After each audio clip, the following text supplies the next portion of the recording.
अनीता अभी मात्र 10 साल की है और राजू 12 साल का है। दोनों में बहुत जुझारूपन है, उत्साह है और दोनों बच्चे काफी खेलते हैं, आगे बढ़ते हैं। अनीता को देखिए आप किस तरह से खेल रही है। अनीता अनीता काफी खुश रहती है, बचपन से ही काफी खुश रहती है। ये साइकिल का जो पहिया होता है उसका लोहे का वो होता है, उससे खेल रही है ये बच्ची। और बचपन से ही काफी खुश मिजाज अनीता आगे कुछ जीवन में करने की चाहत रखती है। यह बात उस समय की है जब गांव तक विकास नहीं पहुंचा था। ग्रामीण परिवेश में दोनों बच्चे रहा करते थे। ये कहानी है अनीता और राजू की। अनीता जो बचपन ग्रामीण परिवेश में बिताई, ग्रामीण परिवेश में रह करके वह जीवन यापन की। लगभग 10 साल तक गांव में रहने के बाद एक ऐसी त्रासदी झेलने को मिला जो समाज उस समय ग्रामीण समाज को बहुत ही अधिक झकझोर कर रख दिया। वह समय था एक ऐसे दौर का जब बाढ़ की विभीषिकाएं देखने को मिली। बाढ़ के कारण पूरा गांव त्रस्त हो गया। जब वो लगभग 10.5 साल 11 साल की हो गई तो उस समय बाढ़ की त्रासदी आई, पूरा गांव बिखर गया।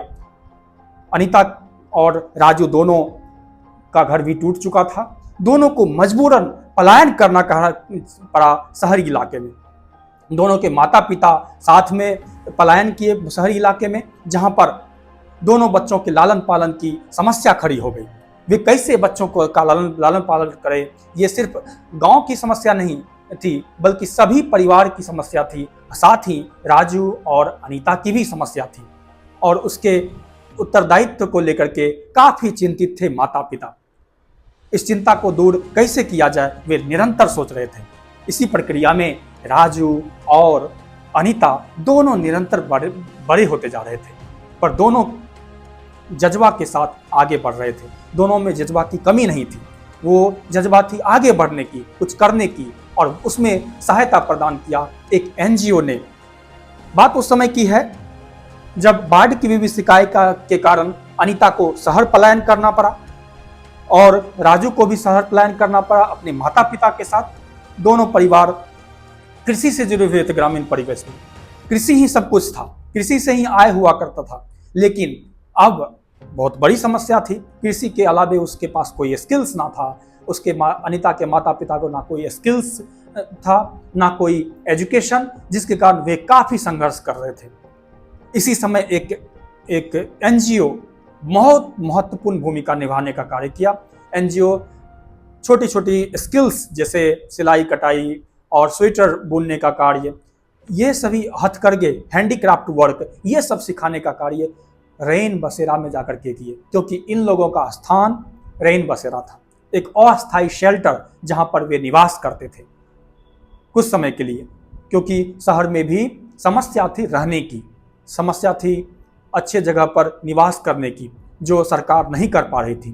पर उस विपरीत परिस्थिति में भी दोनों के माता पिता और बच्चे भी यह साहस के साथ आगे बढ़े कि मुझे शिक्षा दीक्षा निरंतर पालन करना है, शिक्षा दीक्षा निरंतर लेना है। और उसमें इंटरवेंशन होता है एक ऐसे एनजीओ का जो काफ़ी प्रगतिशील सोच रखती है और समाज को आगे निरंतर बढ़ाने के लिए प्रयासरत रहती है।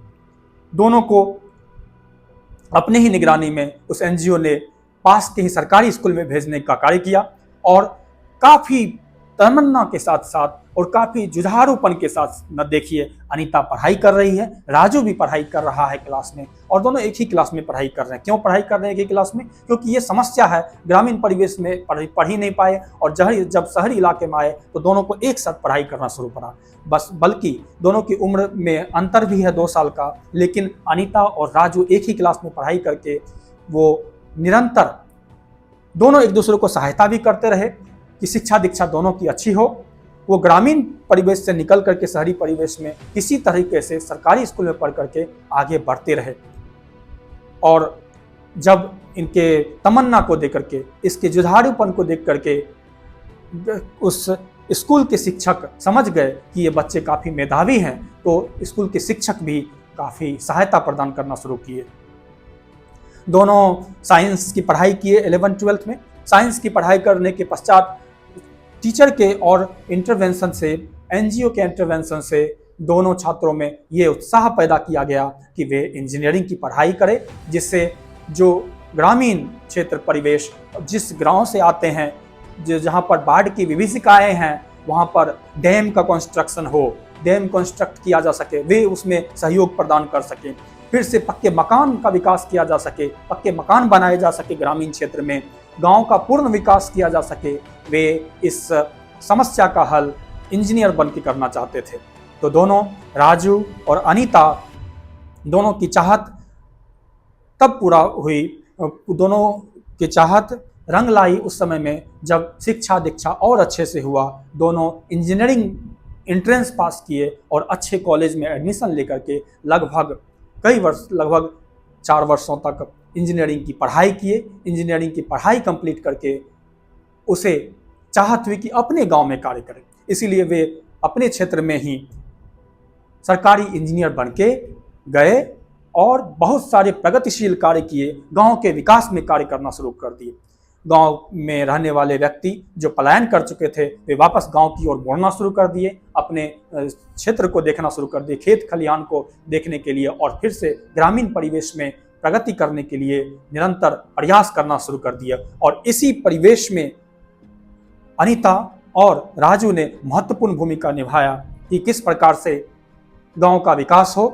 शिक्षा दीक्षा को अपना करके, एक अच्छी शिक्षा को अपना करके वे इंजीनियर बने और इंजीनियर बन के गाँव के विकास में कितनी महत्वपूर्ण भूमिका निभाए आप खुद ही देख सकते हैं। हॉस्पिटल बनाया गया, सड़कें बनाई गई और कई सारे विकास किए गए, पक्के घर बनाए गए, और इसमें दोनों राजू और अनीता का योगदान बहुत ही महत्वपूर्ण रहा। बल्कि सबसे बड़ी समस्या थी बाढ़ की, उसके लिए भी दोनों गवर्नमेंट से भी बात करने का कार्य किए कि कैसे बाढ़ की समस्या से निजात पाया जा सके, डैम कंस्ट्रक्शन हो सके, डैम के द्वारा पानी को रोका जा सके, जिससे कि अब भविष्य में फिर दोबारा बाढ़ की विभीषिकाएं देखने को ना मिले, बाढ़ के कारण हमें पलायन ना करना पड़े शहरी इलाकों में।